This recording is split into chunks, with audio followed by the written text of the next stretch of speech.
Logical positivism is a school of thought associated primarily with the Vienna Circle of philosophers in the 1920s and the 1930s, the early part of the 20th century. The Vienna Circle's influence was great, partly because some of its most prominent members left Europe for the United States or the United Kingdom as a result of the 1930s' political pressures, and partly because foreign visitors to its meetings, including W.V. Quine and A.J. Ayer, helped to report its discussions to Anglophone audiences. This is especially so with Ayer, whose bombshell of a bestseller book, Language, Truth, and Logic of 1936, set out positivistic ideas and made him famous. But the main reason is that through the articles and books by its members, conferences, and its journal, the logical positivist caught a tide at a significant moment. Physics in the first 3 decades of the 20th century had made giant strides, and the positivists questioned, why has philosophy not made progress as science has? The same question Kant asked in the 18th century was answered by themselves because it was still mirrored in metaphysics, and had not clarified the question of what demarcates genuinely meaningful questions and answers from spurious ones. The logical positivism of the Vienna Circle is the view that the only forms of genuine knowledge come from empirical science, from systematically and logically organized examination of natural phenomena. A corollary is the rejection of metaphysics and theology as sources of knowledge, whatever other uses, if any, they might have. As noted earlier, the difference between Comte's positivism and that of the Vienna Circle is that the former, from Auguste Comte, was about politics and social theory, whereas the Vienna Circle positivists were interested in philosophy of science and epistemology. Logical positivism is also known by the names logical empiricism and sometimes neo-positivism to distinguish it from the Comtean variety. The members of the Vienna Circle were intent on taking empiricism seriously, rejecting anything metaphysical and a priori, and clarifying the role of conventions and of other framework principles of science without appeal to what is not either verifiable by experience or a matter of logic and definition. These commitments lay at the corner of their outlook, but in other ways logical positivism was far from a settled body of doctrine. The debates of the Vienna Circle's members evolved, and they disagreed with each other over important matters. In the end, 2 divergent strands of the outlook were apparent, one associated with Rudolf Carnap, and the other, the Circle's founder, Moritz Schlick, the other associated with Otto Neurath. Moritz Schlick, 1882 to 1936, was born in Berlin and studied physics under Max Planck, where he took his doctorate in 1904 and for a time thereafter working as an experimental physicist. Planck, like Hermann von Helmholtz before him, was deeply interested in philosophy and had been influenced by the Neo-Kantian revival of the late 19th century in Germany, to which Helmholtz and other philosophical physicists contributed. Similarly inspired, Schlick moved to Zurich to study philosophy, later teaching at Rostock and Kiel before being appointed professor of Naturphilosophy at Vienna University in 1922. He had made a name for himself with his book Space and Time in Contemporary Physics, published in 1917, which, as he said to Einstein in correspondence, was aimed at explaining the latter's comment on the effect of his general relativity theory, that it removes the last vestige of physical objectivity from space and time. The chair to which Schlick was appointed at Vienna had been created for his predecessor Ernst Mach, 1838 to 1916, in recognition of his contributions to both science and philosophy.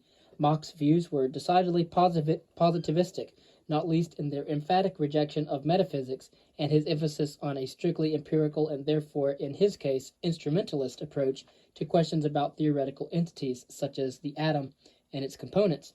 His positivism influenced the Vienna Circle. When Schlick took up his post at Vienna, he was invited by the mathematician Hans Hahn to join a study group on the Principia Mathematica of Bertrand Russell and A.N. Whitehead. This in turn prompted Schlick's students Friedrich Weissmann and Herbert Fiegel to encourage him to start an extracurricular discussion group on more general philosophical problems. This was the nucleus of the Vienna Circle, in its early days called the Schlick Circle. Its members were not exclusively philosophers, but included scientists and mathematicians, and it became a very distinguished gathering. In addition to those already mentioned, there were the mathematicians Gustav Bergman and Theodor Radakovic, the physicist Philip Frank, the logician Kurt Gödel, the sociologist and philosopher Otto Neurath, and the philosophers Viktor Kraft and Rudolf Carnap. Others joined the circle's discussion from time to time, including Karl Popper, who was, however, a critic of its outlook, and there were exchanges with the group in Berlin with similar views. The Berlin Society for Scientific Philosophy, which included among its members the philosopher Hans Reichenbach and the mathematician Richard von Mises.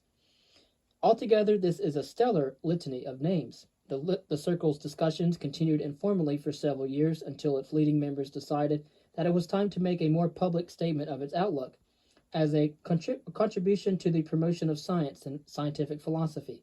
The occasion for this was the founding of the Ernst Mach Society in 1928, set up by the Austrian Free Thinkers Association as a platform for popular lectures on science and philosophy. Schlick accepted an invitation to be its first president. Hahn became one of its vice presidents, and Carnap and Neurath became members of its secretariat. The following year, Carnap, Neurath, and Hahn issued a pamphlet dedicated to Schlick entitled The Scientific Worldview, with the subtitle The Vienna Circle. Its publication timed to coincide with the first conference for the epistemology of the exact sciences. This was organized in collaboration with the Berlin Society for Scientific Philosophy and took place in Prague as a fringe event in the Fifth Congress of German Physicists and Mathematicians. One senses a certain Teutonic formality at work. The names of these events in German have a marvelous length and brontic quality, but the organization of the circle's endeavors proved highly effective in disseminating its debates and ideas. In the early 1930s, the circle took over, in collaboration with the Berlin Society, a journal called Annalen der Philosophie, and renamed it Erkenntnis, under the editorship of Reichenbach and Carnap. Two book series, one edited by Schlick and Frank and the other by Neurath, were set going, and the conferences were held all over Europe under the joint auspices of the Circle and the Berlin Society in the following years. At the second conference for the epistemology of the exact sciences in 1930, Kurt Gödel announced his incompleteness theorem, a highly significant result in logical theory which shows that logicism, which is the attempt to base mathematics on logic, as Freya, Russell, and others had hoped, is not possible. Nazism and the advent of war destroyed this richness of ideas and debate, scattering its participants across the world. But the reputation of the Circle and its debates was largely established, which is why Quine, Ayer, and others visited Vienna to learn at first hand more about what was being discussed there. The fundamental commitment of logical positivism, despite significant differences over detail and interpretation, is its insistence that meaningful discourse is either analytic, the statements of logic and mathematics, or empirically testable, the statements of empirical science. Everything else is cognitively meaningless. The claims of metaphysics, ethics, and theology fall into this latter class, for they are synthetic claims which are not testable by observation or experiment. The best brief statement of the positivistic view was actually given 2 centuries before the Circle came into existence by David Hume at the end of his Inquiry Concerning Human Understanding, in which he wrote, quote, "If we take in our hand any volume of divinity or school of metaphysics, for instance, let us ask, does it contain any abstract reasoning concerning quantity or number? No. Does it contain any experimental reasoning concerning matter or fact and existence? No. Commit it then to the flames, for it can contain nothing but sophistry and illusion." End quote. Factual and analytic statements constitute science. Schlick and Carnap both took the view that at base science rests on direct observational reports, which they called protocol sentences, and that the observational terms occurring in them are ostensibly defined, that is, defined by literally or figuratively pointing at the things being spoken about. Schlick wrote, "There is no way of understanding any meaning without ultimate reference to ostensive definition, and this means, in an obvious sense, reference to experience or possibility of verification. The equation of experience with possibility of verification is interesting. Having the experience reported by protocol sentences is precisely to realize the possibility of verification, that is, to make verification actual. Carnap put the point by saying that because protocol sentences consist in incorrigible reports of observations, they do not themselves require verification. Schlick agreed, writing that protocol sentences are the unshakable point of contact between knowledge and reality. We come to know these absolutely fixed points of contact, the confirmations in their individuality. They are the only synthetic statements that are not hypotheses. Otto Neurath pointed out the problem with this account. It assumes that protocol sentences are incorrigible because they directly and neutrally correspond to experience-independent facts. But protocol sentences cannot be incorrigible, Neurath said, because at best it can only be a conventional matter which propositions count as basic, and no statement, not even a putative protocol sentence, is immune to revision or rejection. There is no way of taking conclusively established pure protocol sentences as the starting point of the sciences, he wrote. No tabula rasa exists. We are all like sailors who must rebuild their ship on the open sea. We begin our inquiries already equipped with a full apparatus of assumptions and theories, and the result of our inquiries is sometimes to make us change some of these, like planks of wood being replaced in a ship at sea. And this further means that the test for truth is not whether a given statement corresponds with reality, but whether it coheres with already accepted and tested statements. His view anticipates theories such as the one held by Quine, who argued that observation is not neutral, but theory-laden, that is, that our observations are conducted in terms of our antecedent theories, which therefore determine what we observe. As actual scientific practice shows, this means that if an observation does not fit with what is expected, it is just as likely to be ignored, dismissed as aberrant, or attributed to error as it is to make us change our theories to accommodate it. But if theory is carried to observation, then the meaning of observation terms and the notion of observational confirmation of theory itself is established in advance, logically speaking, of observation, and observation therefore cannot play the part attributed to it by Schlick and Carnap. A key concept in the positivist's outlook is verification, the possibility of which is what confers cognitive significance on synthetic statements. Because of its centrality to their position, it generated an enormous amount of debate. This debate lies in the background of so much that happened in different areas of analytic philosophy that it is worth examining it in some detail. The idea of verification can be understood in one or two ways. Either it can be regarded as specifying the nature of meaning, or it can be regarded as a criterion of meaningfulness. It does the first in Schlick's claim that the meaning of a proposition is its method of verification, while it does the second in A.J. Ayer's assertion that a sentence is factually significant to a given person if and only if he knows how to verify the proposition which it purports to express. Note that if Schlick's definition of meaningfulness is correct, then Ayer's verification principle is true, but the verification principle can be correct without Schlick's verificationist definition of meaning being correct, for even if it is right that a statement acquires factual significance for a given individual, if he knows how to verify it, that is, if he knows what observations would settle its truth or falsity, it does not follow that the method of verifying the proposition constitutes its meaning. Thus, the canary in the cage is verifiable by the verification principle, but the canary is in the cage does not mean go into the drawing room and lift the cloth covering the cage. The verification principle involves a distinction between sentences and propositions. A sentence is said to be factually significant only if the proposition it purports to express is verifiable. A sentence which does not express a verifiable proposition expresses no proposition at all. It is literally nonsensical, or without sense. Consider the following two sentences. The first, God is in heaven, and the second, the canary is in the cage. Since there are means of verifying whether the canary is in the cage, one can go and look. But the second sentence, the canary is in the cage, expresses a proposition and is therefore meaningful. But there is no way of verifying whether what the first sentence says is either true or false, that God is in heaven. So it expresses no proposition and is therefore meaningless, or more correctly, factually insignificant. For the positivists allow that the first sentence, God is in heaven, might have emotive or aesthetic meaning as expressed in a particular non-cognitive attitude to the world.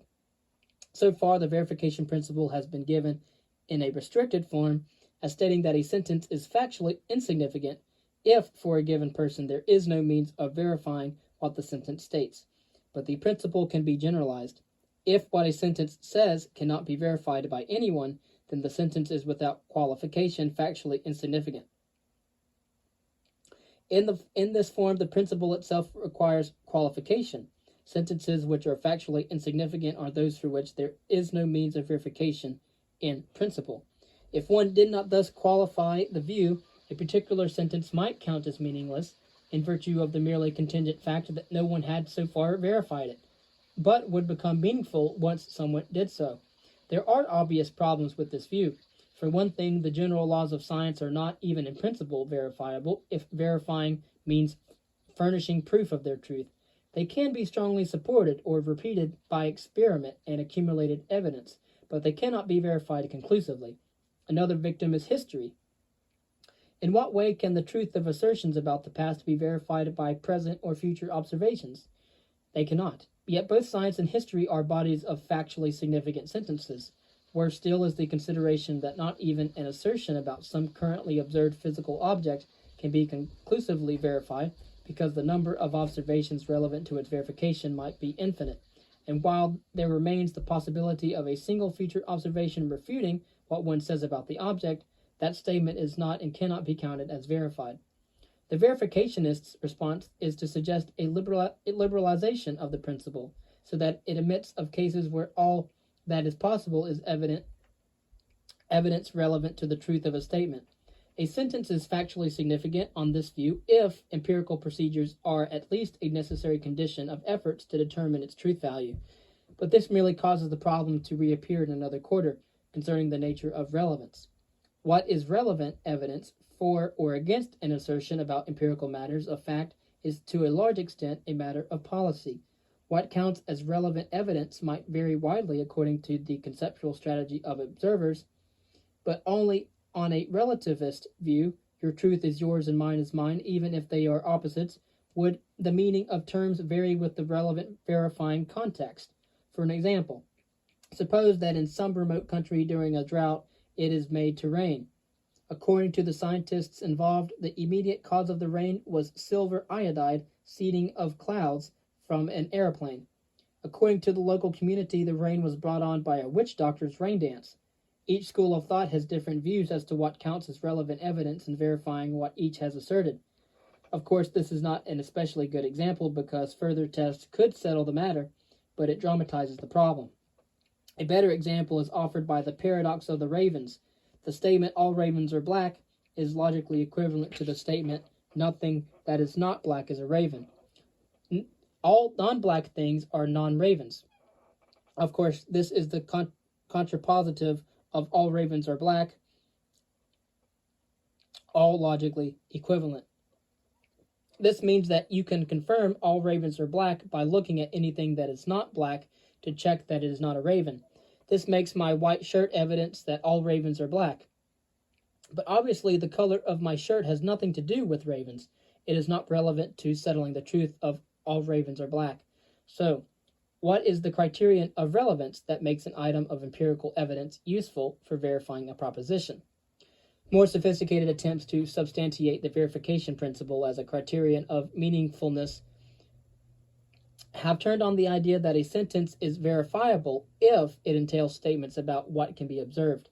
An objection to this is that the truth of a sentence about some physical state of affairs is consistent with the falsity of any observational report associated with it. Suppose someone says, Jones is on the other side of the street, and I look but fail to see Jones, perhaps because he has just gone into a shop or has been obscured by a passing bus. My failing to see Jones, that is the truth of the statement, I do not see Jones on the other side of the street, is consistent with the truth of Jones is on the other side of the street. It would be absurd to take it that the failure of the observation cancels the latter statement's truth. If what a sentence says is true and the observation statement it is supposed to entail is false, we would have a contradiction on our hands, but there is nothing contradictory implicit in the example. An objection that opponents of verificationism were quick to make is that the principle itself falls into neither of the categories of significant propositions which it is used to demarcate. It is not a tautology, nor is it empirically verifiable. What status, its critics asked, is it supposed to have? One suggestion, however, is that it is a convention in the sense that it offers a definition of meaningfulness which accords with the conditions that are in practice satisfied by empirically informative propositions. Add the idea that the a priori propositions of logic and mathematics have meaning by definition, and a prescriptive element saying that only statements of these two classes should be regarded as having truth value, and then stipulate that only statements having truth value can be regarded as literally meaningful, and there you have the verification principle. The difficulty with this is twofold.